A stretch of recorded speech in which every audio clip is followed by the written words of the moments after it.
The elegant restaurant fell completely silent as the billionaire CEO smiled, tore a simple business card into tiny pieces, and let them drift onto the white tablecloth in front of everyone. Around her, executives laughed politely while the quiet single father across the table calmly gathered his briefcase without saying a single word. She believed she had just dismissed another small business owner hoping to win a contract.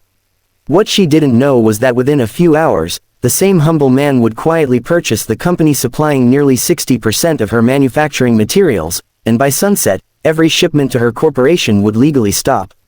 Before this unforgettable story begins, if you believe kindness, humility, and second chances can change lives, please like this video, leave a comment, share it with someone who believes people should never be judged by appearances, and subscribe to Kindness Paradise. Your support helps us continue creating emotional stories that inspire hope and remind the world that respect costs nothing but can change everything. Gideon Brooks had spent the last 6 years raising his 9-year-old daughter, Nora, after losing his wife during a long illness. Every morning began before sunrise as he prepared breakfast, packed Nora's school lunch with a handwritten note, and drove her to school in an aging pickup truck before heading to a modest office on the edge of town. Few people realized that behind the simple building operated one of the country's fastest-growing private investment firms specializing in manufacturing supply chains. Gideon preferred a quiet life because success had taught him that genuine character rarely announces itself.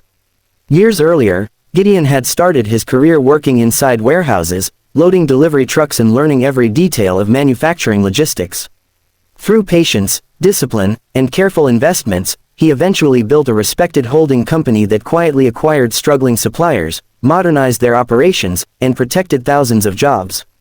Rather than chasing publicity, Gideon remained anonymous, allowing the companies themselves to receive recognition while he focused on raising Nora and honoring the promises he had made to his late wife. That bright spring afternoon, Gideon attended a business lunch after receiving an invitation from Sterling Dynamics, one of the nation's largest industrial manufacturers. The meeting centered on a potential partnership involving supply chain improvements that could save Sterling millions each year. Leading the discussion was CEO Vanessa Crawford, a brilliant executive whose relentless determination had transformed the company into an international success. Yet years of corporate victories had also convinced her that influential people always arrived surrounded by assistants, luxury vehicles, and impressive titles. When Gideon entered the private dining room alone carrying only a worn leather portfolio, several executives assumed he represented a small consulting company. Vanessa greeted him politely but briefly. Throughout the lunch she paid far more attention to larger corporate representatives seated nearby, barely allowing Gideon the opportunity to explain his proposal. When he finally offered his business card, hoping to continue the discussion another day, Vanessa glanced at the modest design, smiled dismissively, tore the card into several pieces, and casually dropped them beside her plate. She remarked that Sterling preferred working with companies large enough to matter. The room filled with uncomfortable laughter. Gideon looked briefly at the scattered pieces of his card before quietly thanking everyone for their time. Without displaying anger or embarrassment, he wished the executives continued success and calmly walked from the restaurant. No one stopped him because they believed the meeting had simply ended with another unsuccessful sales pitch. Only 1 hour later, Gideon arrived at the headquarters of Northridge Industrial Supply, Sterling Dynamics' largest materials provider. For months he had been negotiating a confidential acquisition that morning's lunch had not influenced in any way. After signing the final documents, his investment group officially became the new owner of the supplier responsible for more than half of Sterling's essential manufacturing components. The transition was entirely legal, carefully planned, and effective immediately. That same afternoon, Gideon reviewed Sterling's existing contracts. He noticed repeated clauses allowing the supplier to suspend future deliveries if concerns arose regarding long-term business relationships or executive conduct affecting partnership stability. Rather than acting from revenge, Gideon instructed his legal team to temporarily pause new shipments until both companies could conduct a complete executive relationship review. By sunset, production managers inside Sterling Dynamics received formal notification that scheduled deliveries had been suspended pending further discussions. As confusion spread through the corporate headquarters, Vanessa stared silently at the official notice bearing the name of the new owner. Only then did she recognize the same quiet man whose business card she had torn apart over lunch. She suddenly realized the smallest gesture of disrespect had triggered the biggest lesson of her professional life.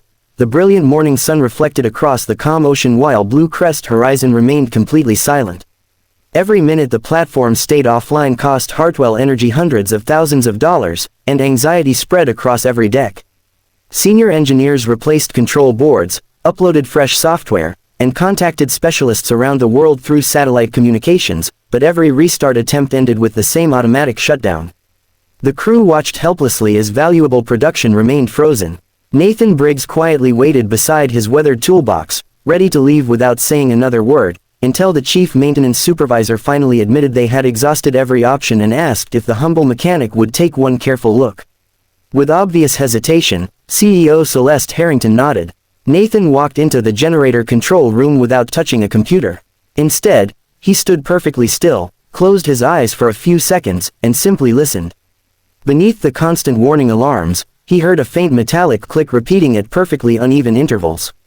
That tiny sound immediately reminded him of a synchronization defect he had encountered years earlier while designing offshore emergency power systems. Removing a protective panel, he discovered that a small mechanical timing actuator had shifted out of alignment because of constant vibration. The electronic systems were functioning exactly as designed, but the damaged actuator was feeding incorrect synchronization signals, forcing every safety system to shut the platform down before serious damage could occur. Nathan carefully cleaned a corroded contact, realigned the actuator by hand, and recalibrated the synchronization assembly using simple mechanical gauges instead of expensive diagnostic equipment. The entire repair took only 9 minutes. He then stepped back and asked the control room operator to restart the generators. For several tense seconds, nobody breathed. Suddenly the first generator came alive with a deep roar. Seconds later the remaining generators synchronized perfectly. Lights illuminated every level of the platform. Hydraulic systems regained pressure, control panels returned to normal, and the entire offshore rig sprang back to life. Workers across the platform erupted into applause as the impossible became reality. Celeste stood speechless. She had dismissed Nathan because of his worn clothes and quiet manner, never imagining he possessed decades of offshore engineering experience.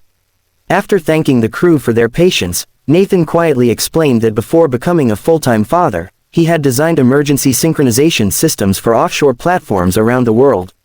When his wife passed away, he left the executive world behind so he could raise his daughter, Clara. He never regretted that decision because no career achievement could replace the moments he shared with his child.